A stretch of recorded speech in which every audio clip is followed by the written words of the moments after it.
আমি এই মুহূর্তে রয়েছি শরীয়তপুরের নারায়ণপুরে, অর্থাৎ যেই বিগত ৪ দিন আগে যে দুর্ঘটনা, বিমান দুর্ঘটনা, প্রশিক্ষণ বিমান দুর্ঘটনা ঘটেছিল, সেই দুর্ঘটনায় যে আহত আয়মান, তার বাড়িতে আজকে অবস্থান করতেছি। অর্থাৎ আয়মান দীর্ঘ ৪ দিন পর্যন্ত ঢাকা মেডিকেল বার্ন ইউনিটে ভর্তি ছিলেন এবং সেই ভর্তি অবস্থায় অর্থাৎ তিনি আজ সকালে মারা যান, অর্থাৎ শেষ নিঃশ্বাস ত্যাগ করেন। আমি একটু জানিয়ে রাখি যে এই শরীয়তপুরের যে অবস্থা, অর্থাৎ এখানে যে সার্বিক পরিস্থিতি, অর্থাৎ সাধারণ মানুষ এবং আত্মীয় স্বজন, পাড়া প্রতিবেশী কিন্তু এখানে ভিড় জমাচ্ছেন এবং তাদেরকে দেখতে আসছেন। এবং আমি যদি জানাই যে আসলে আয়মানের যেই দাফন, অর্থাৎ এশার নামাজের পরপরই কিন্তু শুরু করা হবে। ওদের স্বপ্ন পূরণে পাশে থাকতে পেরে আমরা গর্বিত। অর্থাৎ এবং জানাজা নামাজের শেষে অর্থাৎ ইতিমধ্যে কিন্তু উত্তরায় তার জানাজা সম্পূর্ণ করেছেন এবং জানাজা সম্পূর্ণ করে কিন্তু তার গ্রামের বাড়ি অর্থাৎ এই নারায়ণপুর এলাকায়, অর্থাৎ এখানে কিন্তু তিনি জানাজা সম্পূর্ণ করবেন। অর্থাৎ এই জানাজা দেওয়ার পর কিন্তু তাকে আবার তার দাদার পাশে অর্থাৎ শেষ দাফনটি করা হবে। আমি আসলে যেখানে রয়েছি এটা আয়মানের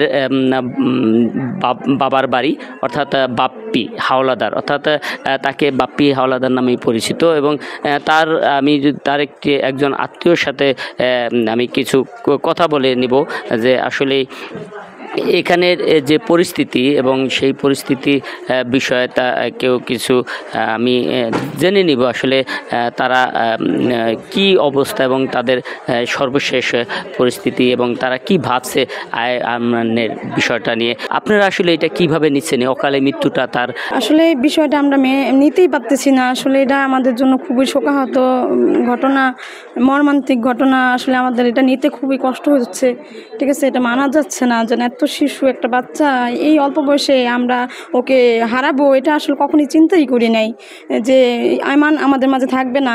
গত কুরবানি ঈদ করে গেছে, রোজার ঈদ করে গেছে আমাদের সাথে, একসাথে বসছি। এই 15 দিন আগে ও বাড়িতে ছিল আর এখন নাই। এই জিনিসটা আমরা আসলে মেনে দিতে খুবই কষ্ট হচ্ছে।